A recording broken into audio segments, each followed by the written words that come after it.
Okay, so today we're covering the Remington 1100. You can go ahead and call it the Crosman 1100. That's a licensing thing. Daisy did that with Winchester a little bit. We're also going to take a good look at the premium BBs from Crosman, the Black Widows, and I will link you to that. We will have a follow-up video on the pellet recommendations, but this is an excellent BB platform, so that will be the focus here. We're going to focus on the trigger and the adjustable sights, and again, the overall attributes of this gun. The plastic covering on this is more than just for show. It helps protect the real barrel in here. The front sights are also very good on this. They're different than I've seen on a Crosman, honestly. I really like them. And it is a 12 pump. It has good power. I don't know about comparing it to the 880.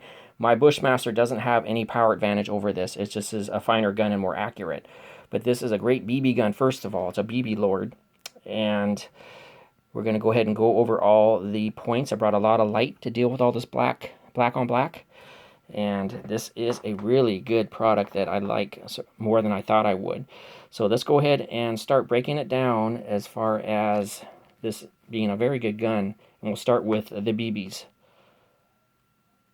Okay, so I'm bringing plenty of light for this black on black gun. So, all right, so let's go ahead and take a look at the Black Widows.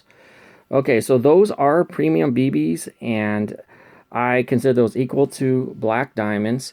They would really be well served if Crosman would consider offering us 3,000 of these for 10 bucks.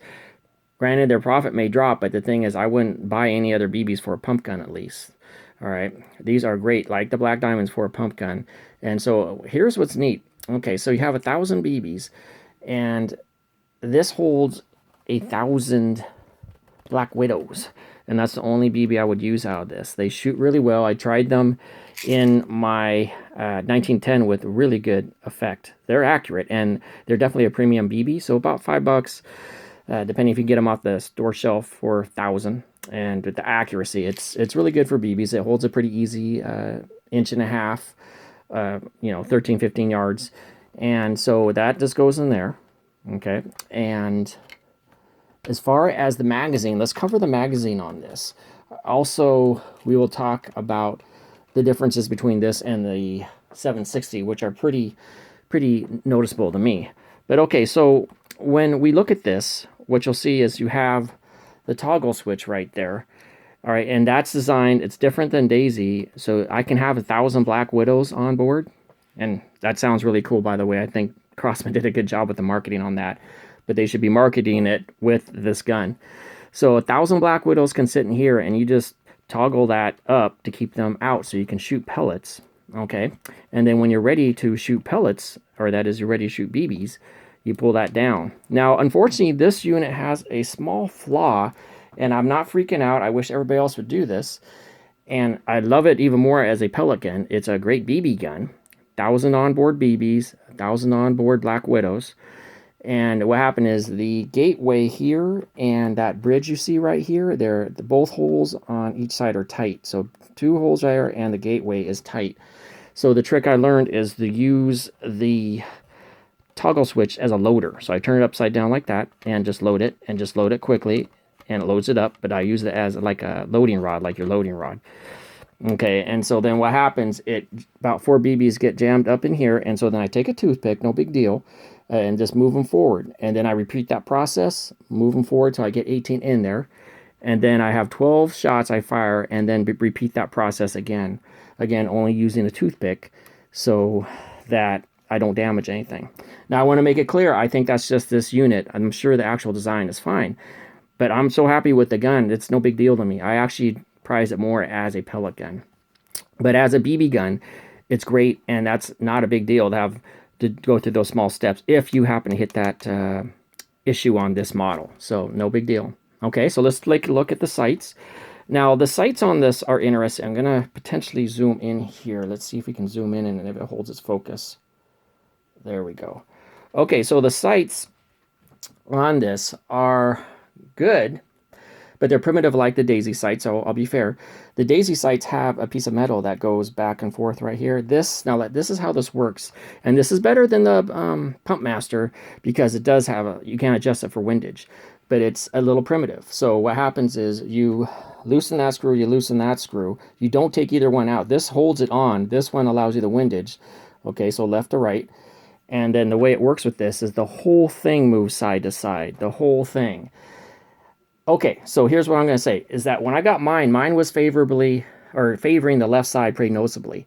Okay, so what I did is I loosened those screws, and I figured out to line up the bottom of this elevator with that seam right here in your receiver. Line it up, and then leave it alone. I lined that up as best as I could, centered it with the bottom of that elevator, and it gives me solid 1.5 inch accuracy.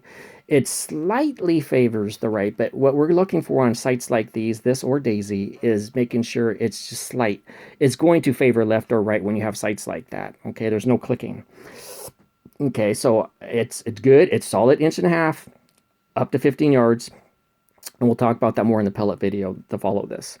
But yeah, so that's fine. I mean, seriously. Oh, and also you may have questions about the dovetail.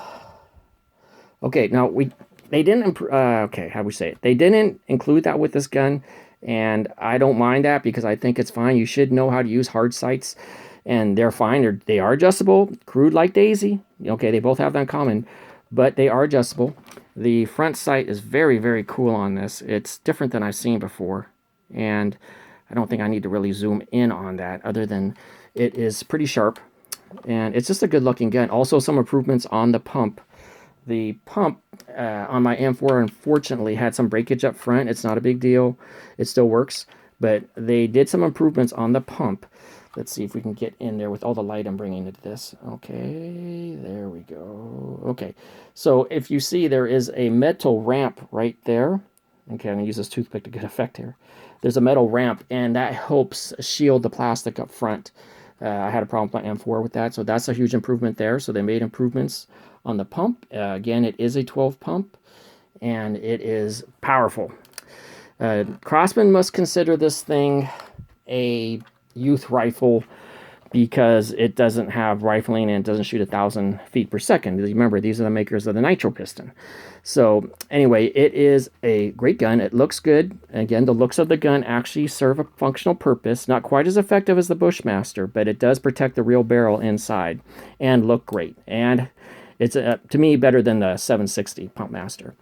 Now, so you know, the 760 Pump Master now also they've redesigned it, so it's called the 760PX. I just caught that, so I caught it in time for this video, where it also will hold 1,000 BBs. And what would I say to use? Black Widow. And I don't think Crossman would have a problem with me promoting that at all. They're good BBs.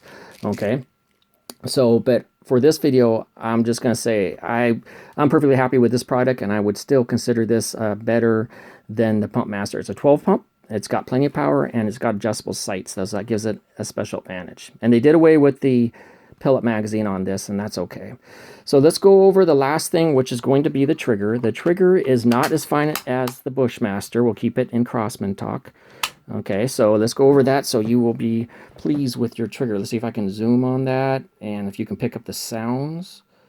Okay, so with the trigger, you pick up the slack, you hit your first stage of resistance, you pull through that, and then listen for the coils of the spring. Okay, on the Bushmaster, it's quite a bit finer than that. It's a small click and it's a much finer trigger. But if I couldn't figure out how to get power with this, well, power, yeah. If I couldn't figure out how to get accuracy with that trigger, I wouldn't promote it at all. I wouldn't say it was good. But it's a little bit rougher than the Bushmaster. But so here's the thing. So you pick up that slack, hit your first stage of resistance, pull a little more. You hear that the coils in there, you hear those coils in there, and then, okay.